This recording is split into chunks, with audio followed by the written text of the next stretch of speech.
કહેવાય છે કે દેશી બોરની પૌષ્ટિકતા ઘણી છે, આરોગ્ય માટે ગુણકારી છે તેમજ બિસ્કિટમાં ઉપયોગી થાય છે. અંકલેશ્વર તાલુકાના નર્મદા નદીના કાંઠા વિસ્તારમાં ખેડૂતોએ પોતાના ખેતરમાં વર્ષો જૂના બોરડીના ઝાડ સાચવી રાખ્યા છે. દર વર્ષે ઉનાળાના પ્રારંભે દેશી બોરનો મબલક પાક આવે છે. જૂના કાંસિયાના ગામના ખેડૂત વિરેન્દ્ર વસાવાએ પોતાના ખેતરમાં 60 જેટલા દેશી બોરીના ઝાડ સાચવી રાખ્યા છે. તેઓ મહેનત વગર દર વર્ષે બોરનો મબલક પાક લઈ સારો નફો મેળવી રહ્યા છે.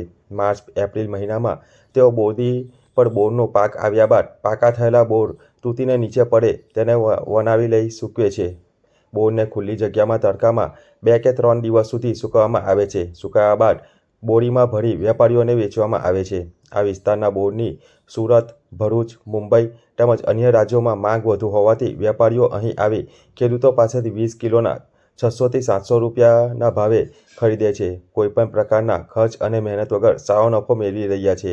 ત્યારે દેશી બોરની પૌષ્ટિકતા ઘણી છે, આરોગ્ય માટે ગુણકારી તેમજ બિસ્કિટ સહિત મંદિરમાં પ્રસાદમાં ઉપયોગી થાય છે. હાલમાં હાઇબ્રિડ સહિતના વિવિધ જાતિના બોરનું વાવેતર વધતા હવે દેશી બોર નજરઅંદાજ થઈ રહ્યા છે, પરંતુ દેશી બોરની પૌષ્ટિકતાને આ ખેડૂતોએ જાળવી રાખી છે. મારું નામ વિરેન્દ્રભાઈ બાબુભાઈ વસાવા છે અને હું આ બોરડી ખેડૂતનો પુત્ર છું. અને અહીંયા આગળ લાલવાડી ગામ, ભરૂચ જિલ્લાનું અંકલેશ્વર તાલુકાનું લાલવાડી ગામ છે. અને અહીંયા આગળ અમારી પાસે ટોટલ અમારા બાપ દાદાઓની ટોટલ 60 થી 70 જેટલી બોરડીઓ છે.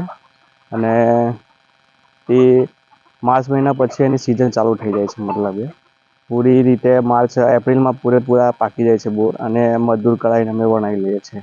અને વેપારી લેવા આવે છે તો 20 કિલોના લગભગ 600 થી 700 રૂપિયા આપીને એ લોકો લઈ જાય છે અહીંયાથી.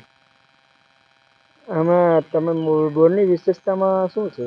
બોરની વિશેષતા તો એ જ છે કે અમુક વેપારીઓ અમુક જગ્યાએ મેળા ભરાય છે, કોઈ મંદિરોમાં પણ વપરાય છે, કોઈ બાધાઓ કે માનતાઓ પૂરી કરવા માટે લઈ જાય છે.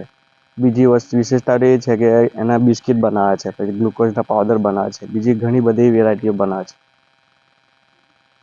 મારું નામ વિજયકુમાર અંબાલાલ પટેલ છે.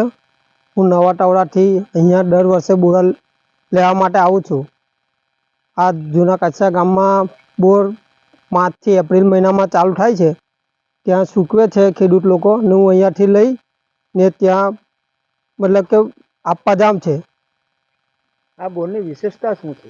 આ બોર ત્યાં અમુક મંદિરોમાં પ્રસાદમાં જાય છે, પછી બિસ્કિટ બનાવાય છે, એનો પાવડર બનાવે છે.